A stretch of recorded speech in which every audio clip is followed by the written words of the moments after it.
All right, before I show you some charts that I think are of interest to watch on Tuesday, I want to talk a little bit about our chat room versus other chat rooms. Now, every once in a while, chat rooms will offer a free trial, and I've taken a couple trials over the past several weeks, and I just wanted to share. There's two that I want to talk about, and I wanted to share what I found in other rooms versus what we do in our room. Okay, now this, I'm not here to bash anybody at all. That's not the purpose. I kind of visit these other rooms just from the perspective of a business owner, always trying to improve. Okay, I always, if I can pick up something that another room is doing, and I'm not talking about stealing a trade idea. It's nothing like that. Just the way they manage the room, the way they make calls, so the members can take action on it and actually make money. Because let's face it, the only reason people join a chat room is to make money. Okay, and so if I can pick up maybe a difference in their format versus our format on how they make calls, something like that, I will take something like that and say, hey,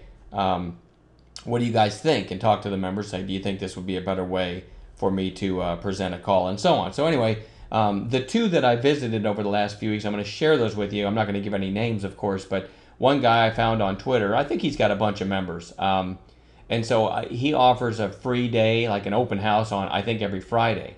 So I popped in. It's been a while now, but today I just decided, hey, I'm going to share what I found. So I popped in on a Friday, had it open while I'm running my room, had to silence him. Actually, 10 minutes into the actual session, I closed it. I couldn't even take it anymore. But I had him open, and then I would silence him if I had to say something to our members or make a call in our room. Anyway, here's what transpired. Okay, it was pre-market, and he announces to the room that he's taking a position in XYZ. I don't even remember the symbol. It doesn't matter, so I'll just use XYZ. Okay, so XYZ starts to get a little bit of buying after he announces that he took a position. And here's what he says. He says, okay, now I know some of you just bought that at a higher price than I told you to, and I'm out, and I hope you all lose money on it. This is what the guy said to people taking a free trial in his room. I was floored. I just couldn't believe it. All right, so then the market opens, and he starts yelling. He's in XYZ. This is a different stock, by the way, but we'll use XYZ again. He starts yelling, in XYZ, in XYZ, and then the thing keeps going down, so he buys more, and it keeps going down, and he buys more. Now, he may or may not have made money on the trade. I'm not suggesting that he didn't. I am suggesting that if you want to teach a new trader to blow out their account, you teach them to average down. And if you're giving out free trials on Fridays, I promise you, you're going to have a bunch of newer traders show up. So it's just irresponsible, in my opinion, to teach people to average down. It's a great way to teach someone to blow out their account in short order. So 10 minutes in, he's screaming every time he takes a position, and then it goes down, and he screams louder as he averages down more. I just closed it out. So, and I'm not suggesting, that, again, I'm not taking a shot at anybody. I just couldn't believe it. So I'm going to contrast that with what we do in just a minute. But then the past, not too long ago, I tried another room of extremely reputable traders. I think they're in New York City. I think one of the guys that runs the room has written a book or two about trading, and they're excellent traders, okay? Way better than myself, all right? Way more seasoned.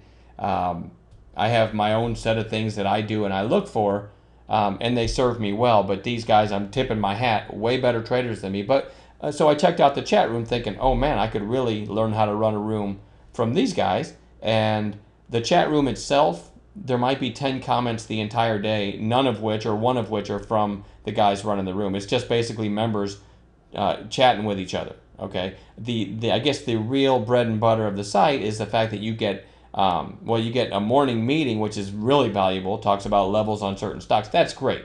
That is fantastic. But then when the market opens, you get, from the best I can tell, you get audio. You get to hear one of the traders talking, but he doesn't say, hey, I'm going to buy XYZ at this price. He doesn't give you ahead of time, I think, other than the morning meeting, but you'll just hear him say, hey, I just got filled on XYZ. You didn't even know he was bidding for it.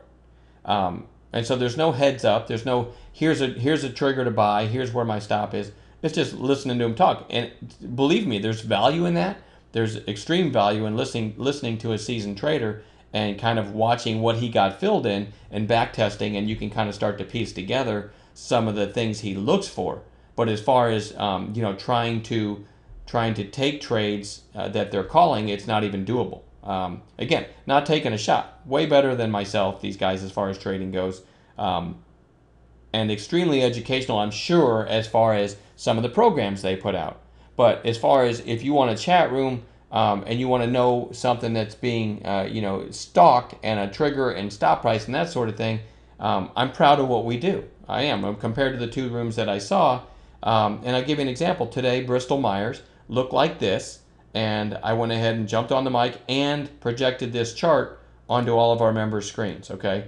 I said, hey, BMY, pretty much straight down here into great support. And I went ahead and just called along, basically right there, 48.50-ish. And you can see what happened. We got a nice bounce back through 49 the rest of the day.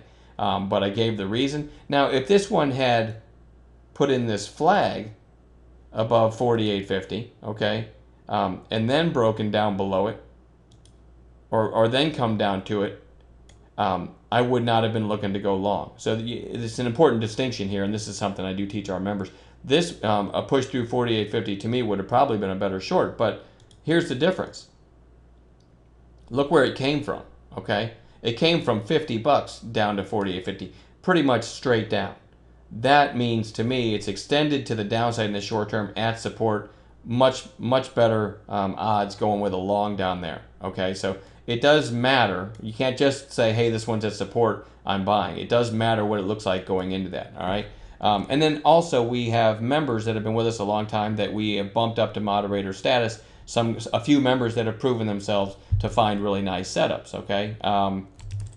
UAL, for example, today, one of our moderators, Zozo, used to be a member and we bumped him up to moderator status. United Airlines had jumped up and hit an early high. These are 5-minute candles, by the way, of 44.83. And it was in a fairly tight range for the day, okay? Maybe a 40-cent range. And so Zozo went ahead and called this long if it gets to 44.84. He rang the bell like we do. So anyone that's not staring at chat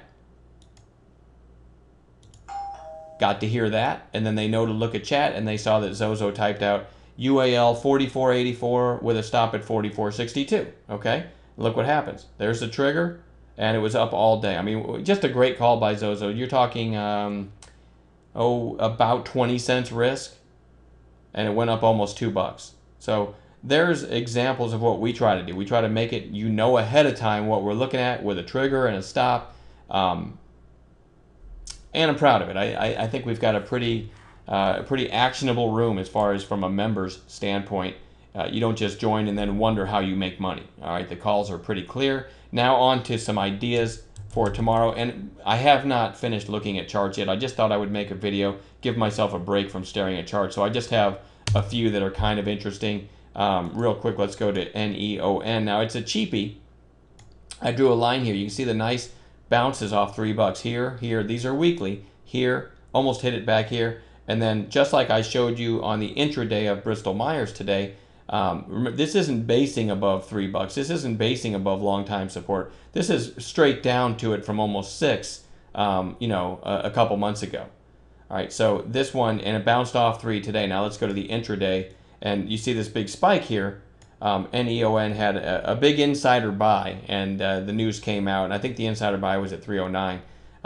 Can't remember if it was a CEO or not, but you can see the nice move this thing made, and now it bled down the rest of the day, but I love the fact that this thing held 3, and I think it's a good bounce play. Matter of fact, just 4 days ago, this was $4, which is a good 30% move, right, higher from here. So this one's interesting for a potential bounce. Now, we only take stuff on the entry is based on intraday, even though the daily chart comes into play, and that's how we find stocks. Our entries are based on intraday. So I can't give you a, hey, I'm going to buy it at this price. It'll depend on what happens on an intraday basis. Ciena, CIEN is also interesting to me. It's down 4 days in a row, and it's starting to kind of accelerate. You see the candle sizes, how they're starting to get a little bigger, volume starting to pick up. If this one can hit 18 tomorrow, I will be looking for an intraday bounce on CIEN.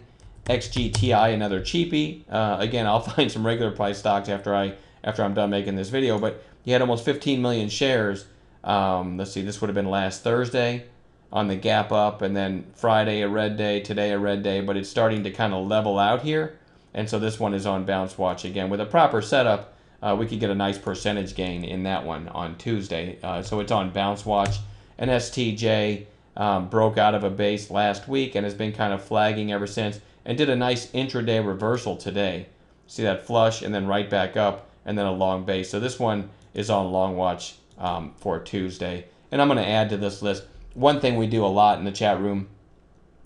We work together and look for high volume movers, in the first 10 or 15 minutes. And that's a great way to build a watch list for the day. So I don't give too much weight to this overnight list. To me, the best movers and the best trade setups are, the first pullback on something that made a really nice move from the open. I like those better than I like something that's gapping really big and the algos tend to grab hold of those and just keep it in a choppy, tight range all day. So that's something we really try to do, is look for big movers on an intraday basis. And that's just not myself and the moderators, but all the members in there also, we'll type out, hey, XYZ, making a big move here, or getting shape. And we work together like that, and that helps us find intraday setups as well. So I'll tell you what, I'm going to quit babbling and work on the rest of our watch list for tomorrow, and we will talk to you guys later.